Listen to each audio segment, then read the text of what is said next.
Hello friends, मैं सोनू सिद्दीकी स्वागत करता हूं आपका अपने यूट्यूब चैनल एग्जाम दर्पण में। और आज हम लोग देखने वाले हैं डॉक्टर सर्वपल्ली राधाकृष्णन की जीवनी के बारे में। जी हां दोस्तों, क्या जानेंगे डॉक्टर सर्वपल्ली राधाकृष्णन, क्योंकि हम लोगों ने कल क्या किया था, हम लोगों ने कल टीचर डे मनाया था जी। सभी लोगों ने शिक्षक दिवस मनाया होगा और उसके उपलक्ष्य में हमने पूरे यूट्यूब पे सर्च किया कि कोई ऐसा चैनल हो जिस पर यानी डॉक्टर सर्वपल्ली राधा कृष्णन की जीवनी के बारे में बताया गया। तो हमें कोई खास चैनल दिखाई नहीं दिया जिस पर पूरे विस्तार से आपका डॉक्टर सर्वपल्ली राधाकृष्णन की जीवनी के बारे में बताया गया हो। तो हमने सोचा कि काश क्यों ना हम ही इस काम को, यानी जो अधूरा काम है, इसको पूरा कर दें और उससे संबंधित एक वीडियो हम बनाकर आप लोगों के समक्ष डाल दें। ठीक है दोस्तों, थोड़ा सा मेरी तबीयत ठीक नहीं थी, जिसके परिणाम स्वरूप हम लगातार आपको वीडियो उपलब्ध नहीं करा पा रहे थे, लेकिन अब यानी आज से आपको लगातार वीडियो जो होगा वो उपलब्ध होगा, लगातार आपको वीडियो मिलेगी। तो चलिए आज हम देख रहे हैं डॉक्टर सर्वपल्ली राधाकृष्णन की जीवनी। सबसे पहले हम ये सभी लोग जानते होंगे कि डॉक्टर सर्वपल्ली राधाकृष्णन का जन्म कब हुआ था। तो जन्म तो सब लोग जानते होंगे कि डॉक्टर सर्वपल्ली राधाकृष्णन का जो जन्म हुआ था वो 5 सितंबर, कब, 5 सितंबर 1888 ईस्वी को हुआ था। कब हुआ था जी? तो 5 सितंबर 1888 ईस्वी को इनका जन्म कहां पर हुआ था? तो इनका जन्म 5 सितंबर 1888 ईस्वी को मद्रास प्रेसिडेंसी, कहां पर जी? तो मद्रास प्रेसिडेंसी, यहां पे लिख सकते हैं मद्रास प्रेसिडेंसी के अंतर्गत एक जिला आता था, मैसूर जिला। कौन सा जिला? तो मैसूर जिला आता था, मैसूर जिला। और मैसूर जिला के अंदर एक गांव था, क्या था जी? तो मैसूर जिला के अंतर्गत एक गांव आता था। उस गांव का नाम क्या था? तो उस गांव का नाम था तिरुमनी।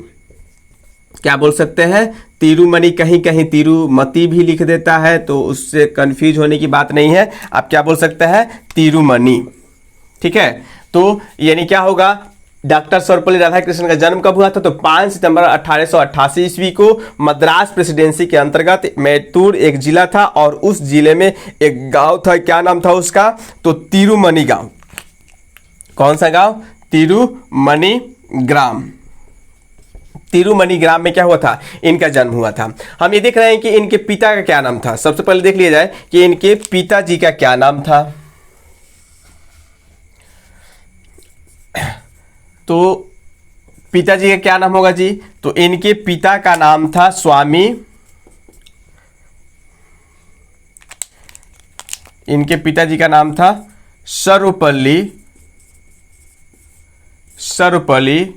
वीरास्वामी। क्या बोल सकते हैं? यानी सर्वपल्ली वीरास्वामी। सर्वपल्ली वीरास्वामी जो थे, क्या थे जी? तो एक ब्राह्मण परिवार से संबंध रखते थे। यानी क्या थे? एक ब्राह्मण थे। ये क्या थे? तो एक ब्राह्मण थे और ये दीवान के पद पर कार्यरत थे। क्या थे? दीवान थे। यानी दीवान के पद पर क्या थे?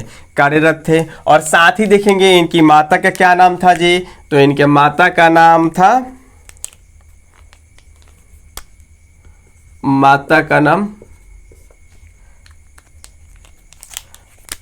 तो माता इनकी हो जाएगी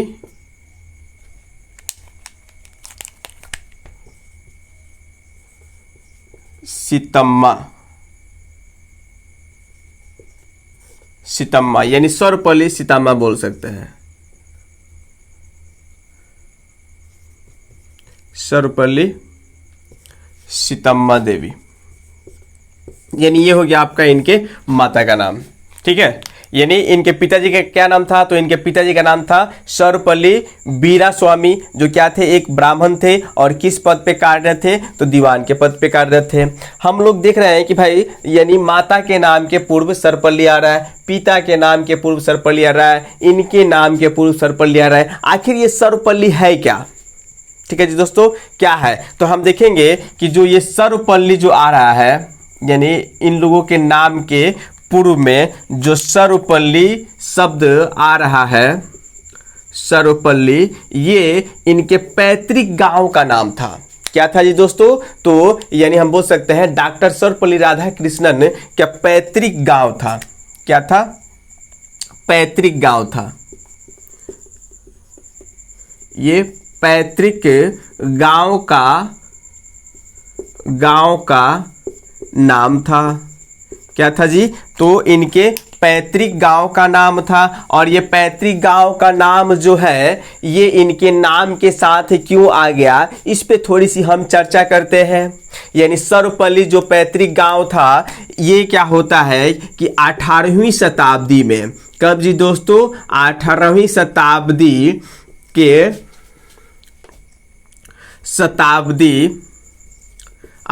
शताब्दी के मध्य क्या होगा कि ये आपका जो सर्वपल्ली गांव है, इनके परिवार जो है सर्वपल्ली गांव को छोड़कर कहां प्रवास कर जाते हैं? तो ये सर्वपल्ली गांव को छोड़कर प्रवास कर जाते हैं, जहां पे अभी हमने बताया कहां पे जन्म हुआ था इनका, तो तिरुमनी क्षेत्र में प्रवास कर जाते हैं। बात समझ में आया? जैसे ही ये तिरुमनी क्षेत्र में प्रवेश करेंगे यानी प्रवास करेंगे, यानी क्या कि सर्वपल्ली गांव को छोड़कर, यानी जो इनका पैतृक गांव था, इस गांव को छोड़कर जैसे ही तिरुमनी ग्राम में प्रवेश करते हैं, यहाँ पर प्रवास करते हैं, ये अपने पैतृक गांव का जो नाम है अपने नाम के साथ जोड़ दिए। क्या कर दिए? यानी जो पैतृक गांव का नाम था सर्वपल्ली, ये नाम जो है इनके सामने क्या कर दिया गया? लगा दिया गया, क्योंकि इनके दादाजी जानते थे कि ये काफ़ी क्या है, यानी तेजस्वी है और ये आगे चलकर बहुत कुछ करेंगे, और इनके नाम के साथ यानी गांव का नाम जुड़ा रहेगा, तो इनके नाम के साथ साथ हमारे गांव का भी क्या होगा? नाम होगा। बस समझ में आया? तो ये बात आपको एकदम गांठ बांध लेनी है, याद रख लेनी है कि यानी सर्वपल्ली शब्द कहां से आ गया। तो सर्वपल्ली शब्द कहां से आया? तो सर्वपल्ली जो शब्द था ये कोई शब्द नहीं है, बल्कि इनके गांव का नाम था, पैतृक गांव का नाम था। और जैसे ही 18वीं शताब्दी के मध्य में ये क्या करते हैं? सर्वपल्ली गांव को छोड़कर कहां पर आते हैं? तिरुमनी ग्राम में आते हैं। उस समय ये क्या करेंगे कि अपने नाम के सामने, अपने नाम के पूर्व, अपने नाम के पहले यानी सर्वपल्ली शब्द को क्या कर लेंगे? जोड़ लेंगे। ठीक है। और इस समय से हम देखते हैं कि इनके पिताजी के नाम के सामने भी सर्वपल्ली क्या है जी? यहां पर हम देख सकते हैं सर्वपल्ली वीरास्वामी, सर्वपल्ली सीतम्मा देवी, सर्वपल्ली राधा कृष्णन। ठीक है, सबके नाम के सामने क्या जुड़ गया? सर्वपल्ली, मतलब गांव का नाम इनके साथ जुड़ गया। ये गांव को छोड़कर तो चले आए, लेकिन अपने साथ समझिए कि गांव को भी लेकर चले आए, गांव के नाम को नहीं छोड़े थे। ये गांव के नाम को अपने साथ लेकर कहां पर आते हैं? तिरुमनी क्षेत्र में आते हैं। ठीक है, अब तिरुमनी क्षेत्र में आएंगे। तिरुपति मंदिर आप लोग जानते हैं, तिरुमनी तिरुपति। तो तिरुपति जो क्षेत्र है यहाँ पर जस्ट ये तिरुमनी के बगल में ही आपका तिरुपति आपको मिलेगा क्षेत्र, तिरुपति। तिरुपति का नाम आप लोग सभी लोग जानते होंगे, तिरुपति की मंदिर। तिरुपति जो क्षेत्र था ये क्या था? एक धार्मिक स्थल है। क्या है जी? ये धार्मिक स्थल है, या बोल सकते हैं तीर्थ स्थल है। क्या है? तीर्थ स्थल है। और तीर्थ स्थल, इस तीर्थ स्थल को देखने के लिए यानी भारत के जितने भी यानी हिंदू लोग हैं, यानी जो सनातन धर्म को मानते हैं, सभी लोग यहाँ पर क्या करने हैं? पूजा पाठ करने आते थे। तो प्रारंभ से ही यानी बोल सकते हैं बचपन से ही इन पर क्या हुआ कि धार्मिक कर्म कांडों का प्रभाव पड़ा था। यानी धर्म से इनको क्या था? काफी लगाव था। दूसरी बात हम देख सकते हैं कि एक ब्राह्मण परिवार में जन्म लिए थे, तो वैसे भी ब्राह्मण लोग जो होते हैं वो काफी धर्म यानी कर्मकांड पूजा पाठ में अधिक विश्वास करते हैं। तो ये बचपन से ही क्या थे? धार्मिक कर्मकांडों में यानी इनको काफी मन लगता था, इसमें बिजी रहते थे, व्यस्त रहते थे, जिसके परिणाम स्वरूप क्या हुआ कि बचपन में ही ये संस्कृत के विद्वान बन गए थे। कब जी? तो ये तिरुपति जो क्षेत्र है यानी तिरुमनी ग्राम में ये जब यानी तीर्थ स्थल पे घूमते थे, मंदिर वगैरह जाते थे, और अपने पिताजी जो क्या करते थे, देख सकते हैं ये ब्राह्मण है और ब्राह्मण के घर में ही पैदा लिए हैं। तो ये क्या होगा? यानी संस्कृत की जो विद्या है वो बचपन में ही संस्कृत में क्या हो गए थे? पारंगत हो गए थे।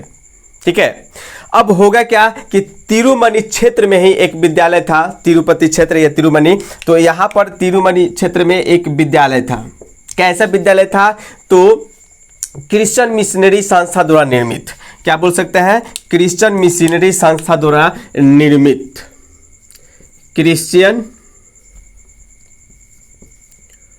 क्रिश्चियन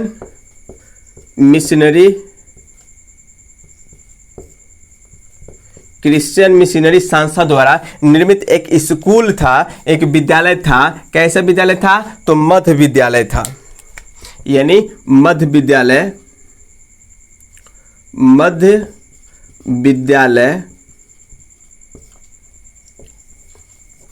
विद्यालय था। उसका नाम क्या था? तो हम बोल सकते हैं मार्थुल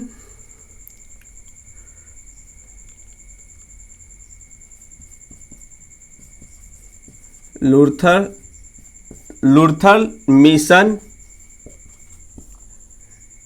स्कूल। क्या नाम था?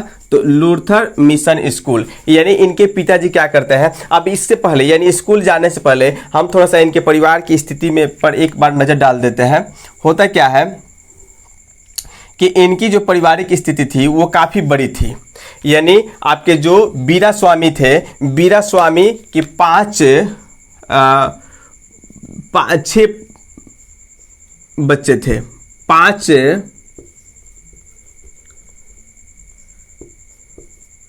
5 पुत्रियां थी और 1 पुत्र। कितने पुत्रियां और कितने पुत्र? तो हम देख सकते हैं 5 पुत्रियां और 1 पुत्र, यानी 6 आपके क्या हुए?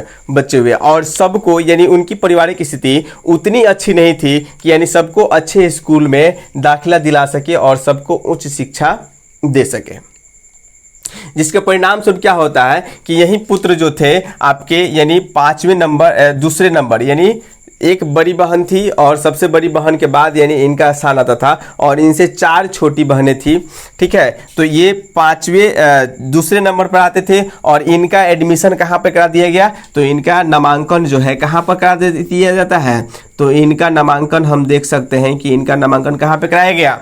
आपका क्रिश्चियन मिशनरी संस्था। एक ब्राह्मण होते हुए भी इन्होंने क्या किया? अपने पुत्र के शिक्षा के साथ कोई समझौता नहीं किया। उन्होंने यानी क्रिश्चियन मिशनरी संस्था द्वारा निर्मित मध्य विद्यालय लूथर मिशन स्कूल में क्या कर दिया? इनका नामांकन करा दिया। अब ये लूथर मिशन स्कूल में कब से कब तक यहाँ पे पढ़ेंगे?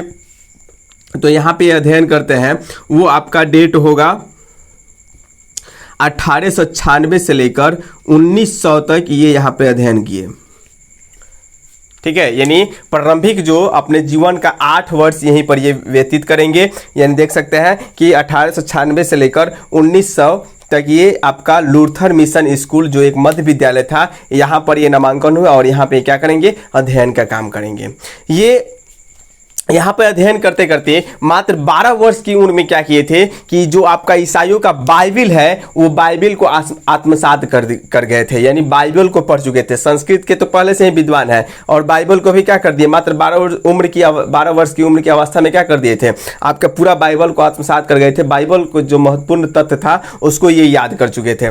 ठीक है, फिर हम देखेंगे यानी यहाँ 1900 के बाद क्या होता है? यानी लूथर मिशन स्कूल में ये पढ़ने के बाद फिर उच्च शिक्षा प्राप्ति के लिए कहाँ चले जाते हैं? किस स्कूल में इनका एडमिशन होता है? तो फिर हम देखेंगे कि वेल्लूर, जो आपका वेल्लूर का कॉलेज था, वेल्लूर कॉलेज में अपना दाखिला लेते हैं। यानी वेल्लूर कॉलेज में इनका नामांकन होता है और वेल्लूर के कॉलेज में इनका जब नामांकन होगा तो यहीं से ये मैट्रिक की परीक्षा देंगे। क्या करते हैं? ये मैट्रिक की परीक्षा आपका वेल्लूर कॉलेज से देते हैं। कब ये मैट्रिक की परीक्षा दिए? तो मैट्रिक की परीक्षा दिए, याद रखना है आपको कि मैट्रिक का ये परीक्षा कब दिए थे? तो मैट्रिक की परीक्षा दिए थे 1902 ईस्वी में। कब दिए? इन्होंने मैट्रिक की परीक्षा 1902 ईस्वी में दिया। ठीक है, इतना बात आपको समझ में आ गया। आपको देखना है क्या? तो सबसे पहले इनका जन्म कब हुआ था? तो 5 सितंबर, सभी लोग जानते होंगे 5 सितंबर 1888 को इनका जन्म मद्रास प्रेसिडेंसी के मैसूर जिले के तिरुमणिग्राम में हुआ था। कहाँ पर हुआ था? तिरुमणिग्राम में हुआ था। इनके पिताजी का क्या नाम था? तो इनके पिताजी का नाम था सर्वपल्ली वीरास्वामी, जो क्या थे? एक गरीब ब्राह्मण थे, लेकिन क्या थे? विद्वान थे। गरीब ब्राह्मण तो थे लेकिन ये क्या थे? विद्वान थे। साथ में देखेंगे कि सर्वपल्ली, इनके माता का क्या नाम था? तो इनके माता का नाम था सर्वपल्ली सीतम्मा देवी। क्या बोल सकते हैं, किसी कहीं कहीं लिखा है सीता देवी, कहीं सीतम्मा देवी लिखा है, तो आप देख लीजिएगा। यानी इनके माता का नाम क्या था, सर्वपल्ली सीतम्मा देवी। ये जो है आप देखेंगे हम लोग कि सर्वपल्ली यानी सबके नाम के पूर्व सर्वपल्ली कहाँ से आया, तो इनके पैतृक गांव का क्या नाम था, तो पैतृक गांव का नाम था आपका सर्वपल्ली। इसलिए जब ये 18वीं शताब्दी के मध्य में क्या कर रहे थे, इस गांव को छोड़कर कहाँ पर आए, यानी तिरुमनी क्षेत्र में आए, तो इन्होंने यानी अपने नाम के पूर्व ही इस गांव को लगा लिया, अपने नाम के पूर्व अपने नाम के साथ, यानी सर्वपल्ली जो गांव है उसको अपने साथ यानी इसको जोड़ लिया। ठीक है, हम देख सकते हैं कि यानी वीरा स्वामी जो है इनके कितने संतान थे, तो वीरा स्वामी के 6 संतान थे, 5 पुत्रियां थी और 1 पुत्र थे। वही पुत्र आपके क्या होंगे, तो यही आपका पुत्र है डॉक्टर सर्वपल्ली राधाकृष्णन। यहाँ तक हम लोगों को कोई दिक्कत नहीं होना चाहिए। अब देखिए इनकी आर्थिक स्थिति काफ़ी कमज़ोर थी, यानी इनकी आर्थिक स्थिति उतनी बेहतर नहीं थी कि ये सभी बच्चों को यानी उच्च शिक्षा या अच्छे स्कूलों में दाखिला दिला सके, जिसके परिणाम स्वरूप क्या होता है कि ये अपने पुत्र का एडमिशन कहाँ पे कराएंगे, यानी क्रिश्चियन मिशनरी संस्था द्वारा निर्मित एक स्कूल था जिसका नाम था आपका लूथर मिशन स्कूल। उस स्कूल का क्या नाम था जी, तो लूथर मिशन स्कूल। और वह स्कूल एक मध्य विद्यालय था जहाँ पे इनका एडमिशन करा दिया गया, नामांकन करा दिया गया। और वहां पे ये कब से कब तक अध्ययन करेंगे, तो आपका 1896 से लेकर 1900 ईस्वी तक ये क्या करते हैं, यहाँ पर अध्ययन करते हैं। कब से कब तक जी, तो 1896 से लेकर 1900 ईस्वी तक यहाँ पर अध्ययन करेंगे। और फिर यहाँ से वो कहाँ चले जाएंगे, हाई स्कूल हम बोल सकते हैं, यानी वेल्लूर कॉलेज में।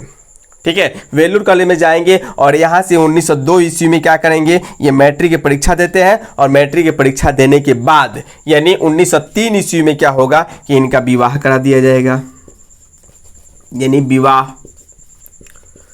क्योंकि उस समय ब्राह्मण जाति में भी क्या होता था कि कम उम्र में ही विवाह कर दिया जाता था।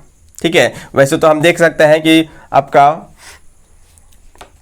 19वीं शताब्दी में क्या चल रहा था, 19वीं शताब्दी में बाल विवाह भी था, प्रचलन में था। तो इनका भी ये भी उससे अछूता नहीं रहेंगे। इनका विवाह क्या होगा, यानी हम देख सकते हैं 1903 ईस्वी में, 1903 ईस्वी में इनका विवाह जो है यानी चचेरी बहन, क्या बोल सकते हैं, चचेरी बहन,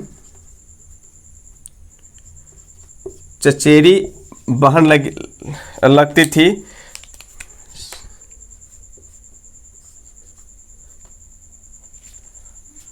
समकाम। इनकी पत्नी क्या नाम था, समकामू, समकामू देवी, सर्वपल्ली समकामू। यानी इनका विवाह जो है यानी चचेरी बहन के साथ करा दिया जाता है। कब, ये चचेरी बहन के साथ शादी कर लेते हैं, यानी 1903 ईस्वी में। नाम क्या था उनका, तो समकामू देवी। ठीक है, तो 1903 ईस्वी में यानी इस समय इनकी उम्र थी आपका, हम बोल सकते हैं इस समय यानी जब इनका विवाह हुआ था तो इस समय इनकी उम्र थी 14 वर्ष से 15 वर्ष, 14 से 15 वर्ष की इनकी उम्र थी। और इनकी पत्नी का जो उम्र था समकामी का, तो इनका उम्र था 10 वर्ष।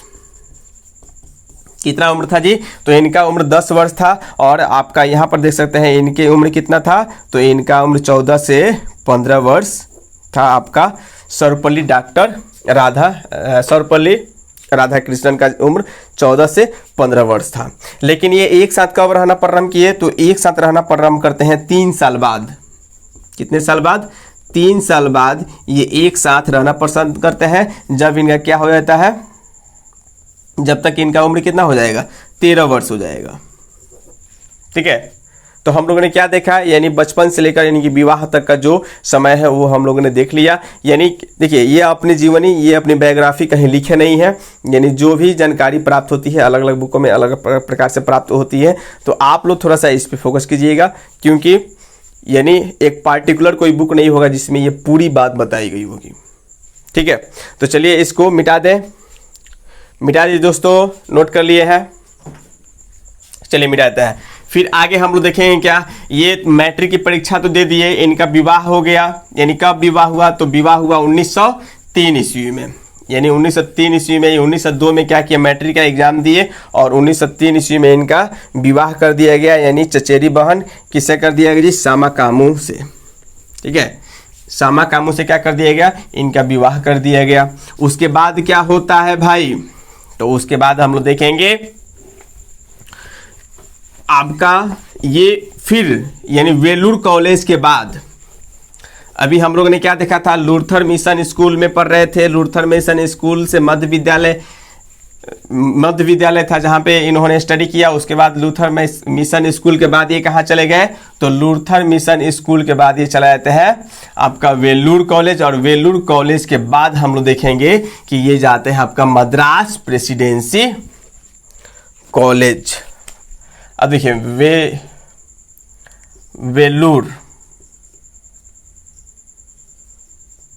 वेलूर के कॉलेज के बाद ये कहाँ जाएंगे, तो वेलूर के कॉलेज के बाद ये चले जाते हैं आपका मद्रास प्रेसिडेंसी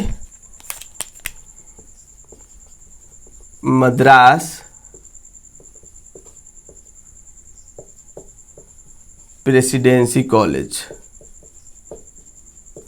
और मद्रास प्रेसिडेंसी कॉलेज से क्या करेंगे, आपका सनातन क्या बोल सकते हैं, यानी ये मद्रास प्रेसिडेंसी कॉलेज से ये आपका ग्रेजुएशन करेंगे और साथ साथ यहाँ से एमए की डिग्री प्राप्त करेंगे। किस विषय से ये एमए किए थे जी, तो हम देखेंगे कि यहाँ ये क्या करते हैं, फिलॉसफी यानी दर्शन शास्त्र, क्या बोल सकते हैं, दर्शन शास्त्र से क्या करेंगे, ये आपका एमए करते हैं। ठीक है, किस सब्जेक्ट से, दर्शन शास्त्र से। दर्शन शास्त्र से ये तो एमए की है, लेकिन इनके साथ साथ क्या होगा कि अन्य जो विषय थे इनकी काफ़ी जो दूसरी विषय थी, जैसे मान लीजिए आपका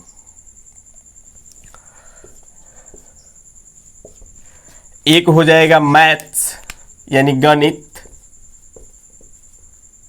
गणित हो गया, मनोविज्ञान हो गया, मनोविज्ञान और गणित, मनोविज्ञान और इतिहास, यानी तीनों विषय में इनकी काफ़ी रुचि थी और तीनों विषय के बारे में ये गहराई से जानते थे।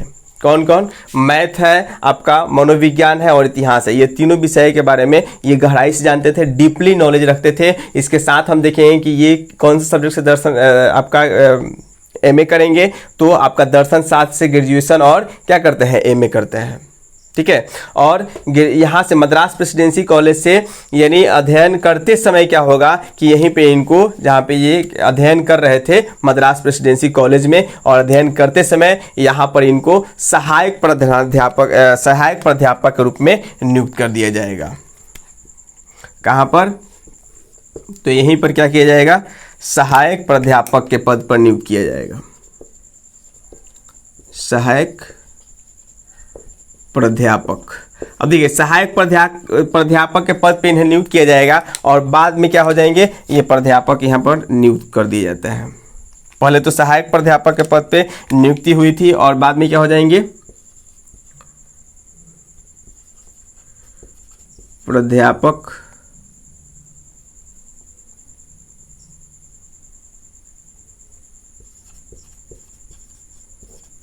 प्राध्यापक के पद पे क्या कर दिया जाएगा, इन्हें नियुक्त कर दिया जाएगा। अब देखिए जिस कॉलेज से ये पढ़े थे यानी जिस विद्यालय से इन्होंने पढ़ाई की यानी शिक्षा ली, उसी कॉलेज में यानी ये पढ़ाना भी क्या कर दिए, शुरू कर दिए। ठीक है, ये पढ़ने के साथ साथ क्या करेंगे, यानी यहाँ पर अध्ययन के साथ साथ यहाँ पर ये आपका पढ़ाना भी शुरू कर दिए। ठीक है, उसके बाद हम देखेंगे कि पढ़ाते पढ़ाते लगभग इन्होंने 7 वर्षों तक यहाँ पर यानी अपनी सेवा दी। कितने, 7 वर्षों तक ये अपनी सेवा यहाँ पर देते हैं। 7 वर्षों तक ये पढ़ेंगे और जब पढ़ेंगे तो इनको पढ़ाने ये पढ़ेंगे और पढ़ने के साथ साथ क्या करेंगे, यहाँ पर पढ़ाएंगे भी, जिसके परिणाम स्वरूप क्या होगा कि ये और इन्हें अध्ययन करने का मौका मिल जाएगा। पढ़ाने के लिए और ज़्यादा क्या करेंगे, डीप अध्ययन करेंगे। ठीक है, जिसके परिणाम स्वरूप क्या होगा कि 1912 ईस्वी के आसपास 1911 से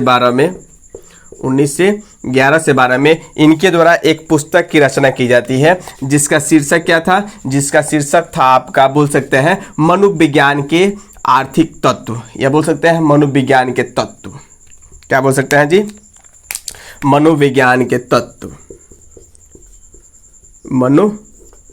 विज्ञान का तत्व। और ये पुस्तक की जैसे ही रचना करेंगे, ये संपूर्ण भारत में ही नहीं बल्कि पूरे विश्व में ये जो पुस्तक है इनको काफ़ी ख्याति प्रदान कराएगी, काफ़ी प्रसिद्ध पुस्तक होगी, क्योंकि इसमें एक एक पॉइंट को इतने डीपली तरीके से बताए थे कि कोई भी व्यक्ति यानी सामने पढ़ने वाला व्यक्ति यानी खुद से उस टॉपिक को बिना टीचर की सहायता से उसको समझ सकता था और पढ़ सकता था। मतलब इतने विस्तार पूर्वक यानी इस पुस्तक को लिखे थे, जिसके परिणाम स्वरूप अब लोग इनको भारत में नहीं बल्कि पूरा विश्व में जानना प्रारंभ कर देंगे। यानी पूरे विश्व में क्या हो जाएगी, इनकी ख्याति प्राप्त होगी। ठीक है, ये क्या करते हैं 1912 ईस्वी में। अब देखिए, जब ये यहाँ पे पढ़ा रहे थे यानी शिक्षा के साथ साथ यहाँ पर क्या कर रहे थे, यानी पढ़ाना भी शुरू कर दिए थे। उस समय क्या किए, ये पढ़ाने के साथ साथ यानी शिक्षा के साथ साथ यानी शिक्षण यानी शैक्षणिक शिक्षा भी लेंगे, माने पढ़ाने के लिए प्रशिक्षण भी लेंगे। यानी हम देख सकते हैं कि यहाँ पर ये शिक्षण के साथ साथ शिक्षण की प्रशिक्षा भी लेंगे,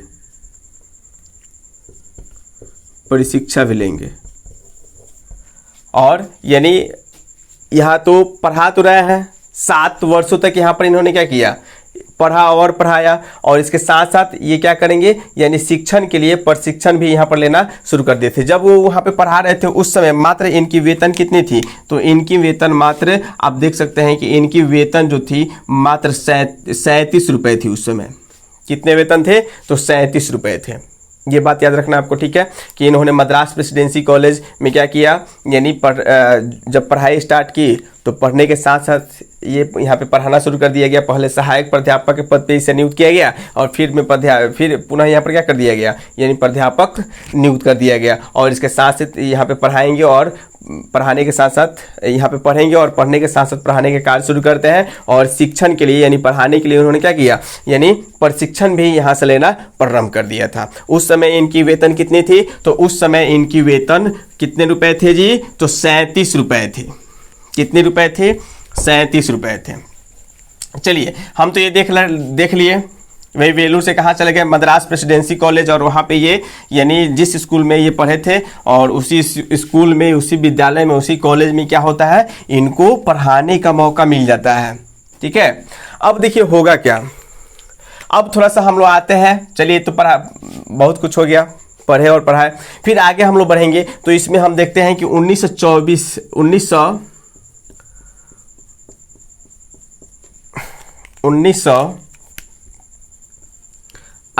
ईस्वी में क्या होती है, इनकी मुलाकात होती है आपका पंडित जवाहरलाल नेहरू से। क्या होती है, 1928 ईस्वी में इनकी मुलाकात होगी पंडित जवाहरलाल नेहरू। इनकी मुलाकात किससे होती है जी, तो इनकी मुलाकात होती है 1928 ईस्वी में पंडित जवाहरलाल नेहरू से। कहाँ पर होगी, तो कोलकाता। कहाँ पर होता है जी, तो कोलकाता में होता है। कोलकाता में क्या हो रहा था, ये क्या कर रहे थे पंडित जवाहरलाल नेहरू, अरे भाई 1928 ईस्वी में आप लोग देखिएगा कांग्रेस अधिवेशन था। कांग्रेस का अधिवेशन 1928 का अधिवेशन कहाँ हुआ था, तो हम देखेंगे कि 1928 का कांग्रेस अधिवेशन कहाँ हुआ था, कोलकाता में हुआ था। और उस समय कांग्रेस का जो अधिवेशन हो रहा था 1928 कोलकाता का, तो उस समय उसके अध्यक्ष कौन थे, तो मोतीलाल नेहरू थे। मोतीलाल नेहरू थे। और इस समय इनकी मुलाकात हो जाती है किनसे, तो डॉक्टर सर्वपल्ली राधाकृष्णन से। जब डॉक्टर सर्वपल्ली राधाकृष्णन से यानी पंडित जवाहरलाल नेहरू की मुलाकात होगी तो वहाँ पर इनके द्वारा कहा जाएगा कि भाई अब आपसे मुलाकात हो ही गई है, तो आप क्या कीजिए कि इस अधिवेशन में भाग लीजिए और यहाँ पे व्याख्यान दीजिए। ठीक है, टीचर होने के बावजूद भी यानी टीचर को राजनीतिक पार्टियों से क्या होना चाहिए, दूर रहना चाहिए। सभी बातों को समझते हुए भी उन्होंने क्या किया कि ये आपके कांग्रेस के इस अधिवेशन में भाग लिए और वहाँ पे व्याख्यान दिए। अब ये व्याख्यान यानी इनके भाषण के परिणाम स्वरूप यानी समझिए कि पूरे भारत के लोग इनको जानेंगे, और जानने के साथ साथ क्या होगा कि पूरे विदेश में भी लोग इनको जानना यानी इनके बारे में क्या कर दिए थे, इनके बारे में लगभग यानी भारत के साथ साथ पूरे विश्व में लोग जान चुके थे कि भाई ये काफ़ी क्या है, तेजस्वी व्यक्ति है। यानी ये जो अपने बात को रखते हैं, यानी बात की रखने की तरीका ऐसी होती है कि बच्चे एक बार में क्या होते हैं, समझ जाते हैं कि आखिर ये क्या कहना चाहते हैं। ठीक है, अब क्या होगा, यानी यहाँ पर यानी कांग्रेस अधिवेशन में जो अपना क्या करेंगे, यहाँ व्याख्यान देंगे और इससे ये पूरे विश्व में क्या हो जाएंगे, प्रसिद्ध हो जाएंगे, जिसके परिणाम स्वरूप हम देखेंगे कि ये आपका इंग्लैंड से और अमेरिका से भी ऑफर आने लगेंगे कि आप आइए और हमारे कॉलेजों में क्या कीजिए, यानी व्याख्यान दीजिए, यानी भाषण दीजिए। ठीक है, उसके बाद हम देखते हैं कि 1931 ईस्वी में 1931 ईस्वी में ये आपका इंग्लैंड भी गए और इंग्लैंड जाने के बाद वहाँ पर हम देख सकते हैं आपका लंदन हो गया, मैनचेस्टर हो गया, यानी सभी जगह क्या कर देंगे, यहाँ पर भी जाकर व्याख्यान देंगे। और फिर यानी इसी के परिणाम स्वरूप क्या होगा कि जो ब्रिटिश सरकार है, यानी ब्रिटिश सरकार 1931 ईस्वी में ब्रिटिश सरकार द्वारा कब 1931 ईस्वी में, यानी इन्हें नाइट की उपाधि प्रदान करेगी। ब्रिटिश सरकार द्वारा क्या किया जाएगा, 1931 ईस्वी में नाइट की उपाधि दी जाएगी, नाइट की उपाधि दी गई। ठीक है, कब, तो 1931 ईस्वी में। अब देखिए 1931 ईस्वी में नाइट की उपाधि, फिर हम देखें कि 1931 ईस्वी से लेकर ये 1931 ईस्वी से आपका 1936 ईस्वी तक, 36 ईस्वी तक ये क्या रहा है, तो हम देख सकते हैं आंध्र विश्वविद्यालय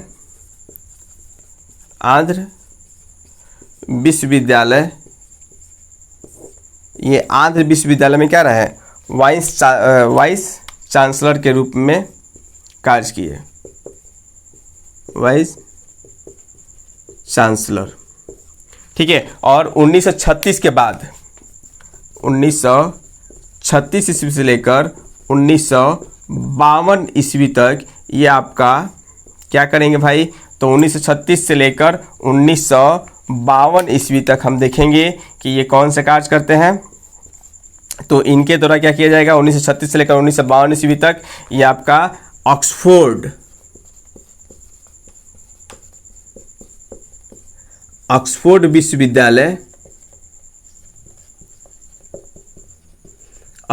विश्वविद्यालय में क्या करेंगे, तो ये प्राध्यापक के पद पर नियुक्त रहे।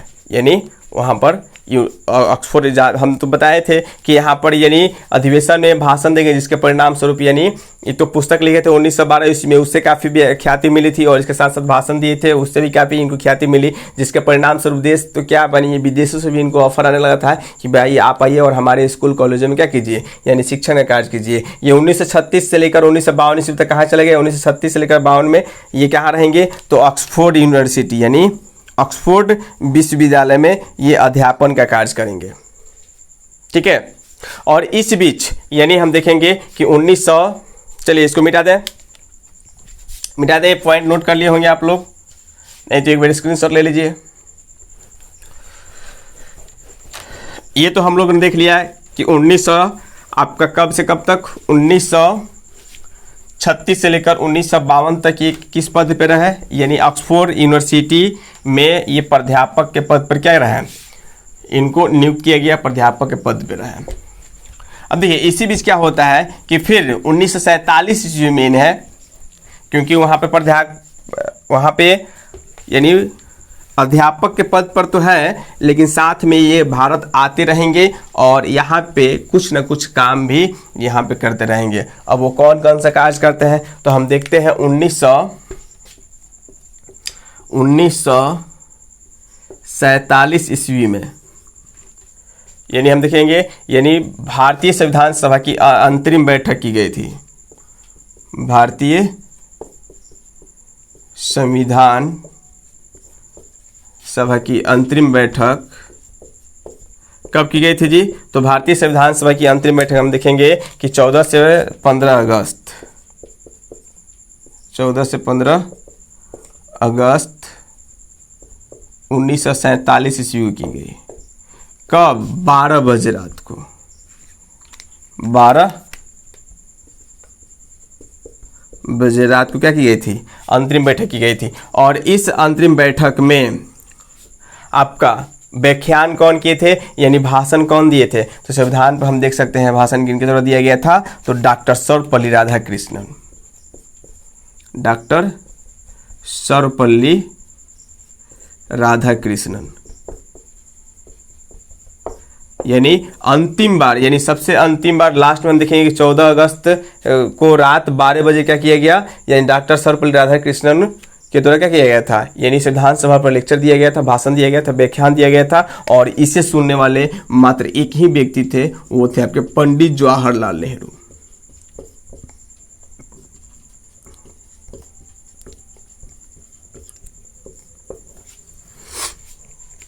कौन थे? तो आपके थे पंडित जवाहरलाल नेहरू। ठीक है, जो यानी 12 बजे रात को इनके जो भी संविधान सभा पे विचार थे उन्होंने रखा, और सुना कौन? तो पंडित जवाहरलाल नेहरू ने सुना। तो इस तरह से हम देख सकते हैं कि भारतीय संविधान सभा का जो भारतीय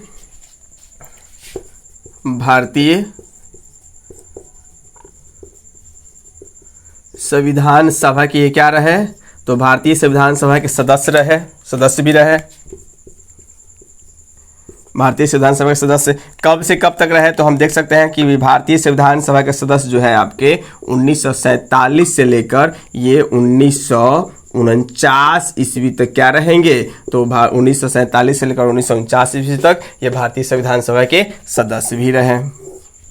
साथ में क्या किया जाएगा, यानी जब सरकार की गठन हो जाएगी, सरकार के गठन के बाद यानी हम देखेंगे कि पुनः इन्हें क्या किया जाता है कि आपका रूस में क्या किया जाएगा, रूस में इन्हें भारत का राजदूत बनाकर भेजा जाएगा, भारत का राजदूत,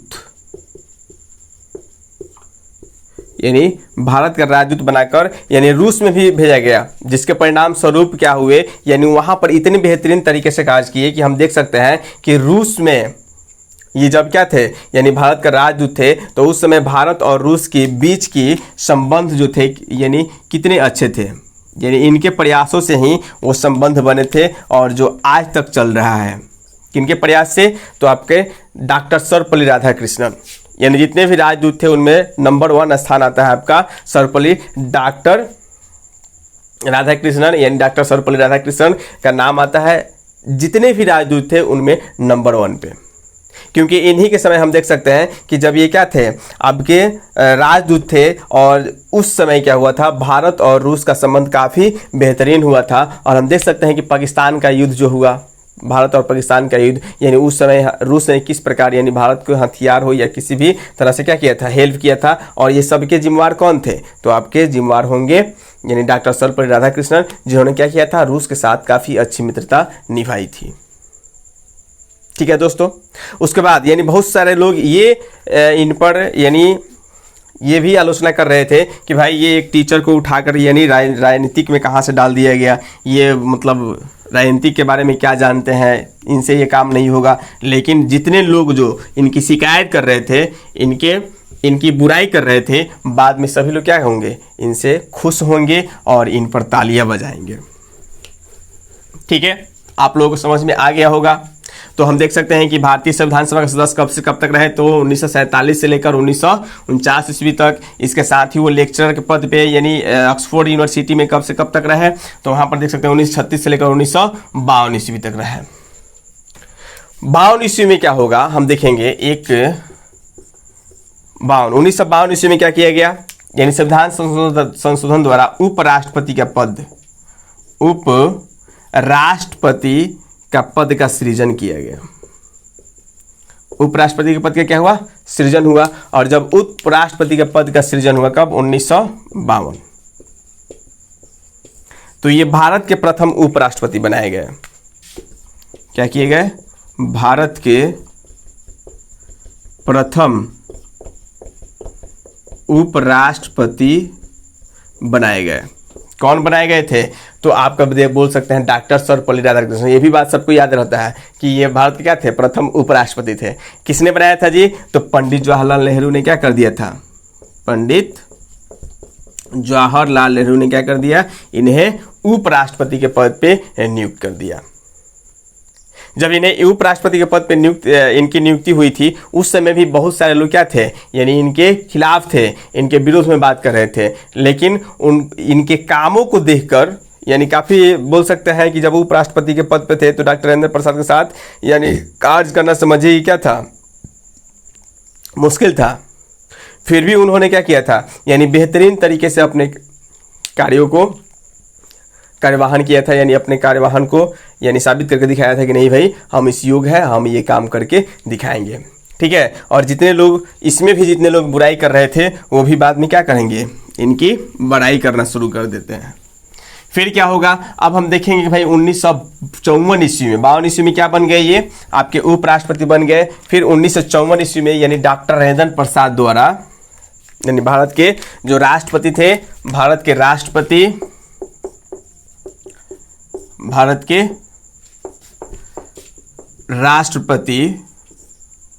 कौन थे, राष्ट्रपति डॉक्टर राजेंद्र प्रसाद।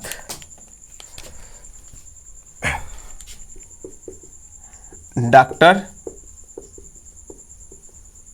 राजेंद्र प्रसाद, डॉक्टर राजेंद्र प्रसाद द्वारा क्या किया जाएगा कि इन्हें एक पुरस्कार से नवाजेंगे। डॉक्टर राजेंद्र प्रसाद क्या करेंगे, एक पुरस्कार से नवाजेंगे। पुरस्कार क्या होगा भाई, तो बताइए, छोटा मोटा पुरस्कार नहीं था। यानी डॉक्टर राजेंद्र प्रसाद द्वारा 1952 ईस्वी में, सॉरी 1954 ईस्वी में, कब 1954 ईस्वी में इन्हें देश रत्न के पुरस्कार से नवाजा जाएगा।